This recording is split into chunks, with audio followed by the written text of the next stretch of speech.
American സർക്കാരിന്റെ കൈവശമുള്ള Venezuelan എണ്ണ വരുമാനം സ്വകാര്യ കടക്കാർ പിടിച്ചെടുക്കുന്നത് തടയാൻ ദേശീയ അടിയന്തരാവസ്ഥ പ്രഖ്യാപിച്ചിരിക്കുകയാണ് പ്രസിഡന്റ് ഡൊണാൾഡ് ട്രംപ്.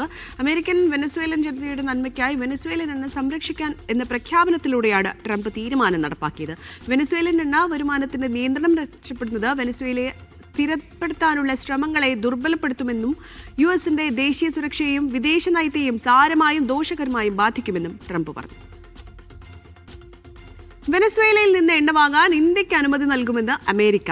വൈറ്റ് ഹൌസാണ് ഇക്കാര്യത്തിൽ അനുകൂല നിലപാട് അറിയിച്ചത്.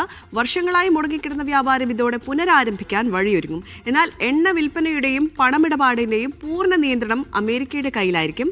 വെനസ്വേലൻ എണ്ണ മിക്കവാറും എല്ലാ രാജ്യങ്ങൾക്കും നൽകാൻ തയ്യാറാണെന്നാണ് യുഎസ് ഊർജ്ജ സെക്രട്ടറി ക്രിസ്റ്റഫർ റൈറ്റ് വ്യക്തമാക്കിയത്. എന്നാൽ എണ്ണ വിപണിയിൽ എത്തിക്കുന്നതും അതിന്റെ വരുമാനം അക്കൗണ്ടുകളിലേക്ക് മാറ്റുന്നതും യുഎസ് സർക്കാർ നേരിട്ടായിരിക്കും. അതായത് എണ്ണ വെനസ്വേലയുടേതാണെങ്കിലും കച്ചവടം നിയന്ത്രിക്കുന്നത് അമേരിക്കയായിരിക്കും. ഉപരോധം വരുന്നതിന് മുൻപ് വെനസ്വേലയിൽ നിന്ന് വൻ തോതിൽ എണ്ണ വാങ്ങിയിരുന്ന രാജ്യമാണ് ഇന്ത്യ. പുതിയ തീരുമാനം ഇന്ത്യക്ക് വലിയ ആശ്വാസമേകും. വെനസ്വേലൻ പ്രസിഡന്റായിരുന്ന നിക്കോളാസ് മദൂറോ പുറത്തായ സാഹചര്യത്തിലാണ് ട്രംപിന്റെ പുതിയ നീക്കം. കെട്ടിക്കിടക്കുന്ന 30 മുതൽ 50 ദശലക്ഷം ടൺ എണ്ണ വിറ്റഴിക്കാനാണ് പദ്ധതി. വെനസ്വേലയുടെ തകർന്നടിഞ്ഞ എണ്ണ വ്യവസായത്തെ കരകയറ്റാൻ ഏകദേശം 9 ലക്ഷം കോടി രൂപയുടെ നിക്ഷേപം എണ്ണ കമ്പനികൾ നടത്തുമെന്നും ട്രംപ് പറഞ്ഞു. ഇനി ഏതെല്ലാം കമ്പനികൾക്ക് നിക്ഷേപിക്കാമെന്നതും അമേരിക്ക തന്നെയാണ് തീരുമാനിക്കുക. നമുക്കറിയാം, ട്രംപ് ഇങ്ങനെ ഓരോ രാജ്യങ്ങളെയും ഭീഷണിപ്പെടുത്തി കൊണ്ടിരിക്കുകയാണ്. വെനസ്വേലയും ക്യൂബയും എല്ലാം അതിന് ഉദാഹരണങ്ങളാണ്. കഴിഞ്ഞ ദിവസം ഗ്രീൻലാൻഡിനെതിരെയും ട്രംപ് ഭീഷണി മുഴക്കിയിരുന്നു. ഡെൻമാർക്കിന് കീഴിലുള്ള സ്വയംഭരണ പ്രദേശം പിടിച്ചെടുക്കുമെന്ന് നിരന്തരമായി ട്രംപിന്റെ ഭീഷണിയുണ്ടായിരുന്നു. എന്നാൽ ഇപ്പോൾ ട്രംപിന് മറുപടിയുമായി വന്നിരിക്കുകയാണ് രാഷ്ട്രീയ പാർട്ടികൾ. ട്രംപ് ഗ്രീൻലാൻഡ് ഭരണകൂടത്തെ വെല്ലുവിളിച്ച് മണിക്കൂറുകൾക്ക് ശേഷമാണ് ഈ പ്രതികരണം. പാർലമെന്റിലെ 5 രാഷ്ട്രീയ പാർട്ടികളാണ് പരസ്യ പ്രസ്താവനയുമായി രംഗത്ത് വന്നത്. ഞങ്ങൾ അമേരിക്കക്കാരനാവില്ല, ഞങ്ങൾക്കതിന് താല്പര്യമില്ല, ഞങ്ങൾക്ക് ഡാനിഷ് പൗരരുമാകണ്ട, ഞങ്ങൾക്ക് ഗ്രീൻലാൻഡുകാരായാൽ മതി, ഞങ്ങളുടെ ഭാവി ഗ്രീൻലാൻഡ് തീരുമാനിക്കുമെന്നാണ് അവരുടെ പ്രസ്താവന. എന്നാൽ ഗ്രീൻലാൻഡിന് ഇഷ്ടപ്പെട്ടാലും ഇല്ലെങ്കിലും ഞങ്ങൾ അവിടെ ഇടപെടാൻ പോവുകയാണെന്നും റഷ്യയോ ചൈനയോ ഭാവിയിൽ ഗ്രീൻലാൻഡ് കൈവശപ്പെടുത്തുന്നത് തടയാൻ അമേരിക്കയ്ക്ക് ഗ്രീൻലാൻഡ് സ്വന്തമാക്കേണ്ടതുമുണ്ട് എന്നാണ് ട്രംപിന്റെ വിചിത്രവാദം.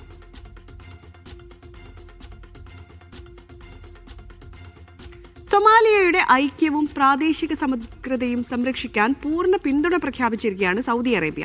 സൊമാലിയയുടെ പരമാധികാരത്തെ ദുർബലപ്പെടുത്താനുള്ള ഏത് നീക്കത്തെയും രാജ്യം ശക്തമായി എതിർക്കുന്നുവെന്ന് സൗദി വിദേശകാര്യ സഹമന്ത്രി എഞ്ചിനീയർ വലീദ് അബ്ദുഖുറൈജി വ്യക്തമാക്കി.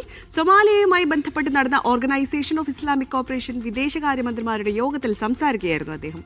ഒരു അംഗരാജ്യത്തിന്റെ സുരക്ഷയ്ക്കും ദേശീയ സ്ഥിരതയ്ക്കും ഭീഷണി ഉയർത്തുന്ന നീക്കങ്ങളെ സൗദി അറേബ്യ റെഡ് ലൈനായാണ് കാണുന്നതെന്നും ഇത്തരം അപകടകരമായ കീഴ്വഴക്കങ്ങൾ തടയാൻ അന്താരാഷ്ട്ര തലത്തിൽ ഏകോപിതമായ നീക്കം അനിവാര്യമാണെന്നും അദ്ദേഹം വ്യക്തമാക്കി.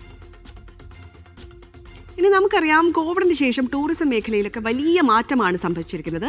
ഈ വിദേശ യാത്രകൾക്ക് ഇന്ത്യക്കാർക്കിടയിൽ പ്രിയമേറുന്നു എന്ന റിപ്പോർട്ടാണ് ഇപ്പോൾ പുറത്തുവരുന്നത്. ജപ്പാൻ, ദക്ഷിണ കൊറിയ, സിംഗപ്പൂർ, തായ്ലൻഡ്, ഓസ്ട്രേലിയ തുടങ്ങിയ രാജ്യങ്ങളിലേക്ക് 2026 ഇന്ത്യൻ വിനോദസഞ്ചാരികളുടെ വലിയ ഒഴുക്കാണ് പ്രതീക്ഷിക്കുന്നത്. പുതിയ പദ്ധതികളും യാത്രാ സൗകര്യങ്ങളും ഒരുക്കി ഇന്ത്യൻ സഞ്ചാരികളെ സ്വാഗതം ചെയ്യാനൊരുങ്ങുകയാണ് ഈ രാജ്യങ്ങൾ. ദക്ഷിണ കൊറിയയിലേക്ക് 2025 ജനുവരി മുതൽ നവംബർ വരെ 1.87 ലക്ഷം ഇന്ത്യക്കാരാണ് എത്തിയത്. വർഷാവസാനത്തോടെ ഇത് 2 ലക്ഷം കടന്നതായി കൊറിയ ടൂറിസം വകുപ്പ് അറിയിച്ചിട്ടുണ്ട്. 2026 2.5 ലക്ഷം ഇന്ത്യൻ സഞ്ചാരികളെയാണ് കൊറിയ ലക്ഷ്യമിടുന്നത്. കേവലം കാഴ്ചകൾ കാണുന്നതിനപ്പുറം വ്യത്യസ്തമായ അനുഭവങ്ങൾക്കും അതുപോലെ ഭക്ഷണത്തിനും പ്രാദേശിക യാത്രകൾക്കും ഇന്ത്യക്കാർ ഇപ്പോൾ പ്രാധാന്യം നൽകുന്നുണ്ട്. 2026 ഓസ്ട്രേലിയയിലേക്ക് 4.92 ലക്ഷം ഇന്ത്യക്കാർ എത്തുമെന്നാണ് കണക്കുകൂട്ടൽ. കഴിഞ്ഞ വർഷത്തേക്കാൾ 6.4% വർധനമാണിത്. ഓസ്ട്രേലിയയിൽ ഓപ്പൺ, ഫോർമുല 1 തുടങ്ങിയ കായിക മാമാങ്കങ്ങൾ സഞ്ചാരികളെ ആകർഷിക്കും. അതേസമയം തായ്ലൻഡ് ഈ വർഷം 25.5 ലക്ഷം ഇന്ത്യക്കാർ സഞ്ചാരികളെയാണ് പ്രതീക്ഷിക്കുന്നത്.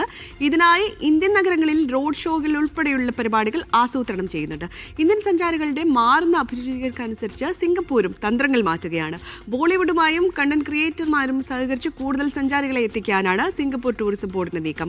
കഴിഞ്ഞ വർഷം ജൂലൈ സെപ്റ്റംബർ കാലയളവിൽ മാത്രം 89.3 ലക്ഷം ഇന്ത്യക്കാരാണ് വിദേശയാത്ര നടത്തിയത്. UAE, Saudi Arabia, Thailand, US, UK എന്നിവയായിരുന്നു പ്രധാന ലക്ഷ്യങ്ങൾ. ഇനി ചൈനയിലേക്ക് നേരിട്ടുള്ള വിമാന സർവീസുകൾ പുനരാരംഭിച്ചത് യാത്രക്കാർക്ക് ഗുണകരമാകുമെന്നാണ് റിപ്പോർട്ടുകൾ. നേരിട്ടുള്ള വിമാനങ്ങൾ വന്നതോടെ ഗ്രീസും വൈൻ രുചികൾക്ക് പേരുകേട്ട ജോർജിയയും ഇന്ത്യക്കാരുടെ ഇഷ്ട ലിസ്റ്റിൽ ഇടം പിടിക്കുന്നുണ്ട്. വിസയില്ലാതെ യാത്ര ചെയ്യണമെന്നാണ് ഫിലിപ്പീൻസിനെ ആകർഷകമാക്കുന്നത്. കുറഞ്ഞ വിമാനക്കൂലിയും എളുപ്പത്തിൽ ലഭിക്കുന്ന വിസയുമാണ് ഹ്രസ്വദൂര യാത്രകൾക്ക് ഡിമാൻഡ് കൂട്ടുന്നു എന്നതാണ് റിപ്പോർട്ടുകൾ.